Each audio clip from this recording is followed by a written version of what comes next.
I guess we'll jump into the main topic. It's I don't want to say the main, but a topic of conversation in Reds fandom because Sal Stewart's on a tear down in Louisville. He's been a great hitter, Nick, every step of the way. This is not a fly-by-night, flash-in-the-pan thing. This has been something that has been kind of slowly progressing, and now we're at the stage where you got to ask yourself, what straw is it that breaks the camel's back that gets him a chance in the big leagues? It seems to me right now that he's a little bit boxed out just because of the perception of what they think they have in certain players. And what I mean by that is the guy that currently plays second base in Matt McLain, there's no doubt Nick has not played up to the standard that many of us thought that he's capable of and or should play at to earn that spot at second base. But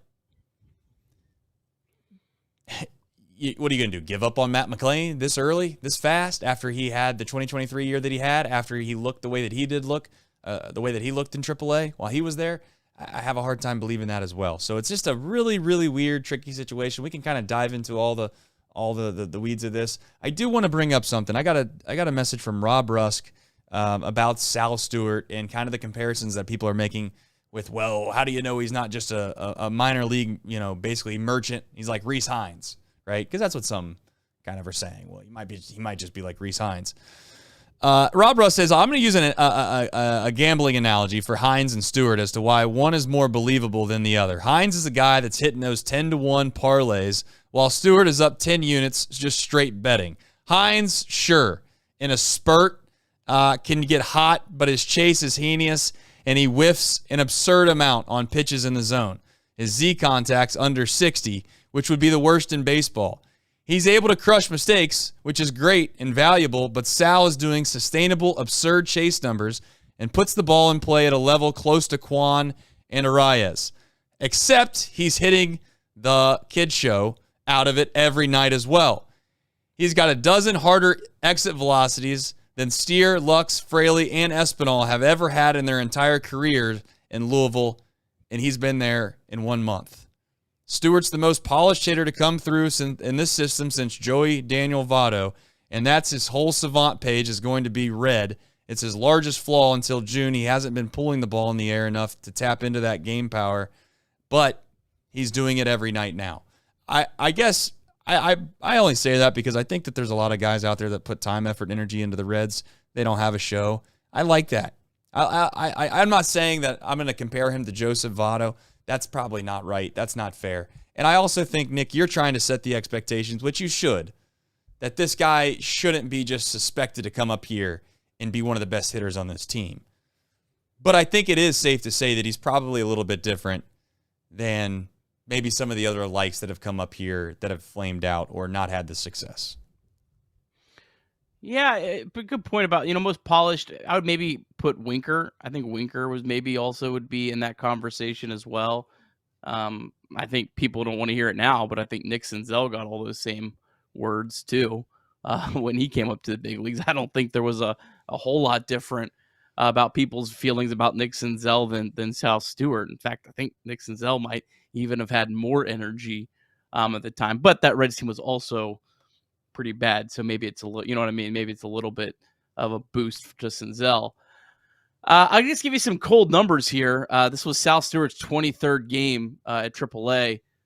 Christian Encarnacion Strand played 67 games with an OPS over 1,000 before he got called up. Ellie played 38 with an OPS over 1,000 before he got called up.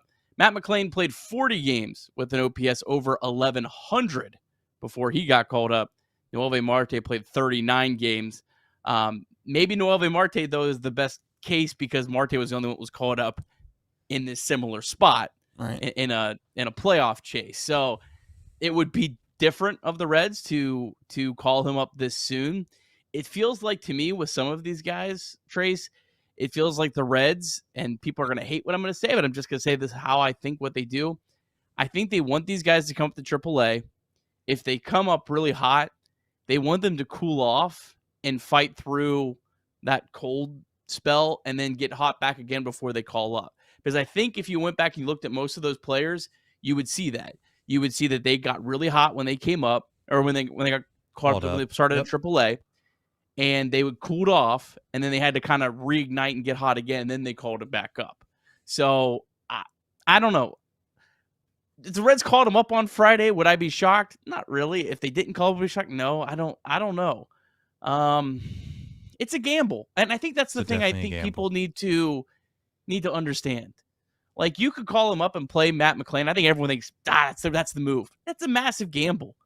I mean, Sal Stewart could make 3 errors over the weekend and cost you the series, and that's a gamble. But he could also come up and have 5 big hits in the series and win it as well. So it's tough. This is not an easy decision. I'm with you, because I thought the same thing. Everybody's yelling, hey, bring Sal up, bring Sal up. Unlike 2023, Nick, there's not a bunch of retreads out there right now that I would just say, who really gives a damn? He's not going to be here anymore. Let's just put him in there for him. I don't really care if he's not as good or not. At least he's part of the future, and at least I feel like I'm starting to see what I get out of this guy. That's not the case. No disrespect to Kevin Newman, but I could give a damn if I ever watch Kevin Newman play shortstop for the Cincinnati Reds ever again when they called Elly De La Cruz up. Okay? That's kind of the issue then versus now. Now, I mean, we don't really have anyone at a position right now that I can think of that I would say doesn't provide value at all, and also is a guy that is basically a rental and he's going to be gone here soon. I mean, Matt McLain, if you're going to replace him for Matt McLain, that seems like a crazy move. Personally, I just don't see that the Reds doing that. Now, I would also openly say that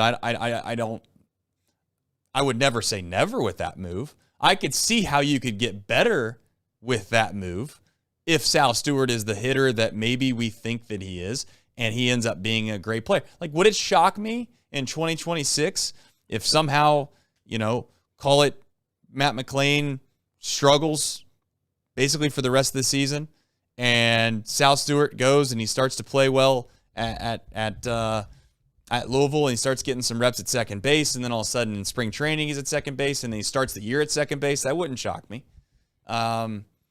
It does seem unique, though, Nick, that I don't know. Like, they've invested in third base. They invested with Candelario, and they just invested with Ke'Bryan Hayes. Like, where does Sal Stewart fit? Long term, even long term. I mean, I know that sounds crazy to say, but where does he fit long term? Are you going to tell me first base? Are you going to tell me second base? It's definitely not shortstop. Elly's played too well and I'm not even talking about. I'm talking about Matt McLain moving to shortstop and then sliding him in and saying that Elly can go to the outfield. That's not happening. Okay, Elly's the shortstop. Ke'Bryan Hayes is the third baseman. Nick, you know better than I. Where does he go?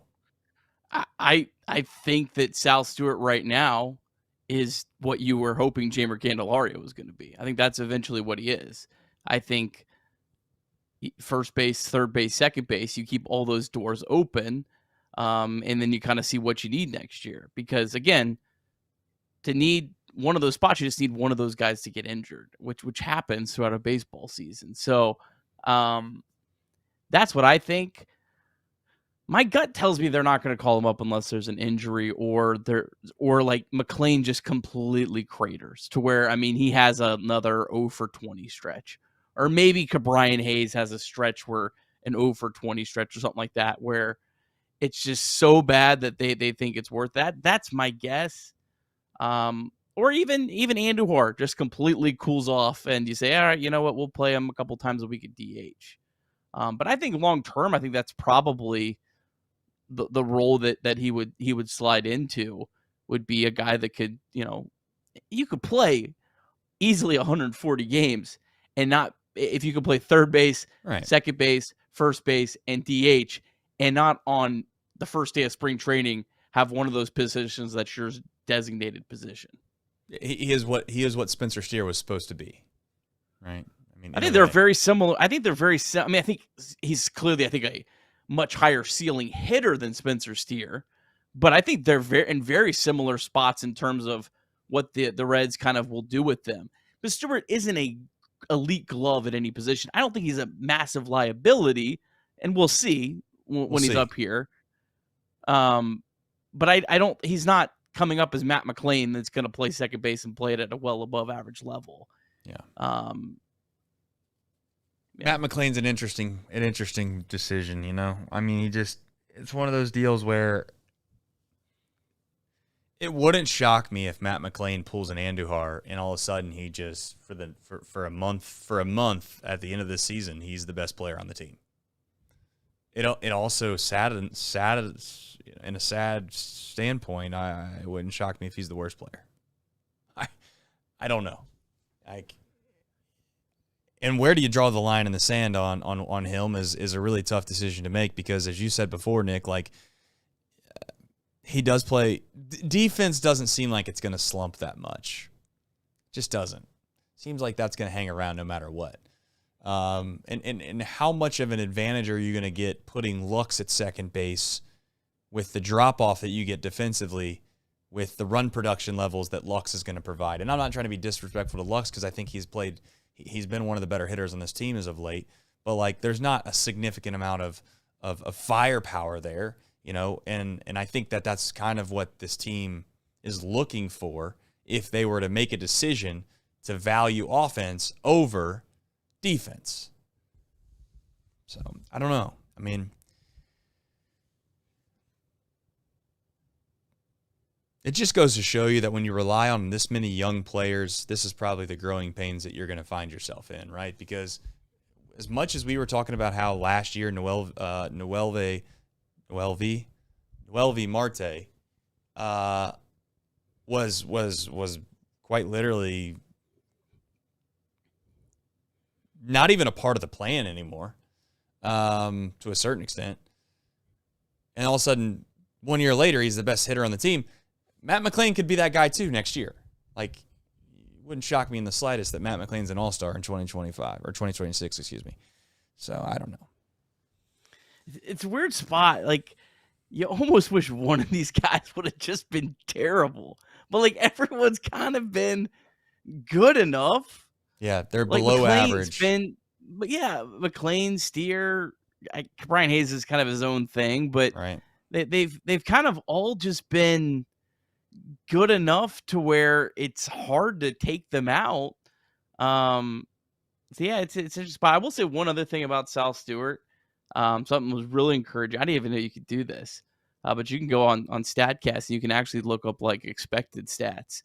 And a stat that I love that I don't think the Reds do, because they have a player that led the team that's not on the team anymore. But Sal Stewart has over a 400 expected weighted on base average at Louisville. And if you're over 400 in that's like the top of the top. That's like the Aaron Judge level. So there's been nothing really fluky about what he's done at Louisville. And I know people say, well, he's hit home runs, doubles. Even that can still be a little fluky sometimes. So, yeah, what he's done has absolutely been legit. Doesn't mean it's going to translate to the big leagues. And most of the hitters that you know we like, they're still over like 360 in those stats, like Benson and Hines and some of the other guys down there. But yeah, I mean, to be over 400, that was really encouraging when I looked that up. Well, the most encouraging thing that I think is that he's just completely been a guy since he started. I mean, he's not. This guy has not showcased at any point during his career that he's not a good hitter. So, and he missed time last year too. He, I think, he cut his thumb like during the All-Star break, like sliced it open. I think that was the injury, and he didn't play for the Dragons in the playoffs last year because he got hurt. So he missed almost a half a year, third of the year last year of his development. So more just shout out to him that, you know, it would have been very understandable if this year he would have kind of taken some time to get back up to speed, but he hasn't. I don't know. I'll tell you what, I'll tell you, for as many opinions as we try to share on this show, and we try to be, you know, to a certain extent, entertaining. You try to have some takes that, you know, maybe you're not totally sure on, but you know what, you're gonna put your foot out there and put your foot down and say that you believe this. It's hard for me to sit here and say I believe what they should do with Sal Stewart. is the right thing or the wrong thing to do 100%. I don't know. If you told me that they were going to bring Sal Stewart up tomorrow, let him get his feet wet and be ready to go on Friday night, I wouldn't be upset about it. Like, I would say, you know what? Let's kick the tires on Sal Stewart for a week and see if somehow, some way we're missing out on something that we wish we would have brought up earlier. Because that's possible too, Nick. Like, that's possible too. As you said, it's a gamble, but it's possible that we have, and I'm going to be overly optimistic here about it, and I'm going to probably irritate some people because he's never even stepped foot in the big league. Like, we might have one of the best players for the next decade that the Reds are going to have currently waiting to get a chance to play for a baseball team that's looking for a little bit of help to try to get them the third wild card spot. That's possible too. But it's also possible, like you said, you bring them up here against the Brewers, you're probably going to be playing tight baseball games. That's my guess. You have good pitching. They have good pitching. They don't really hit the. I'm going to be very careful what I say here, but you get my point. They're shouldn't be overpowering us, I would like to think, and we probably won't overpower them. And he makes a couple errors, and then all of a sudden you're like, what the hell are we doing? I mean, we brought up a guy, shoved him at second base, and now all of a sudden we're upset because he misplayed a couple balls, and we have a Gold Glove type caliber second baseman that we have sitting on the bench. I see it both ways. My last thought is this. I want to ask you this. And the obvious answer would be demote Santiago Espinal or DFA him or whatever the hell you got to do for. He's not. That's not going to happen. I don't think. And he played well tonight. Before you get a lot of hate mail, you better say it. Go ahead and say he made a really good over-the-shoulder catch tonight. Yeah, and he played good second base. You're going to get a lot of hate mail. I think he was on base 3 times yesterday. Yeah, he's played well enough for you to tell him that you shouldn't DFA him, But I think 99% of Reds fans would be okay with Stewart taking Espinal's spot on the roster. Yeah, everyone but optimistic John, yes. Yes, I think that's not what I'm asking. What I'm asking is, would you be okay if you had him take Santiago Espinal's spot on the roster, but he only plays about that amount? Like, he's only going to be used in certain spots. Are you okay with the all-in mentality? Well, this might not be the best thing for Sal Stewart's development, but clearly he would be a better option than Espinal to be able to use in strategic spots. Are you okay with him doing a role like that? I'm okay with that for the last, call it, 4 weeks. That's when I'm okay with it. I hate that we're just so in so much agreement, but I think I'm like with you on that. Yeah, I just think like give me the last 4 weeks and I'll live with it. Because right now, I think you still want him playing every day because he could have to come take over a spot on Saturday because Matt McLain gets hurt or Brian Hayes gets hurt. You know, you never know what could happen. Definitely. But once you get to like 4 weeks left in the season, you don't really need him to. You're running out of season, so you might as well just say, the hell with it at that point. Yeah, I think I'm with you on that. Yeah, I if he's going to come up here, he has to get a lion's share of the opportunities this early. If you're going to tell me that you're going to find yourself in the same spot 2 games back or a game back or maybe a half, call it a half game up or down, whatever scenario you want to paint, you're in the race. You can bring Sal Stewart up with a month left, and no matter what his role is at all, I would be completely fine with it because I don't think that would stunt or hurt his development. But one point you just made that made me think of something that I think is also true is the last thing you want to do is bring him up here and he plays sparingly for 2.5 weeks, and then all of a sudden you do have an injury and you have a guy that's going to get thrusted into his MLB kind of opportunity right off the rip, and he's not really played baseball for 2.5 weeks. That would be the worst scenario. Or you could also have a situation where you call him up to replace Matt McLain, and then God forbid Brian Hayes or Spencer Steer gets injured, and then you have to say, "Oh, well, hey, sorry, Matt, get back up by 71. We just demoted you for 3 days. Now you got to turn right back around and be our everyday second baseman again." And you kind of are disrupting his season as well. It's tough. It's a tough spot. The Reds are in. It's a good spot. It's a great spot. You Right. love that your prospect is kicking the door down. Make no mistake about that. But it is a tough spot. Yeah, it's a good problem to have, and we'll leave it at that.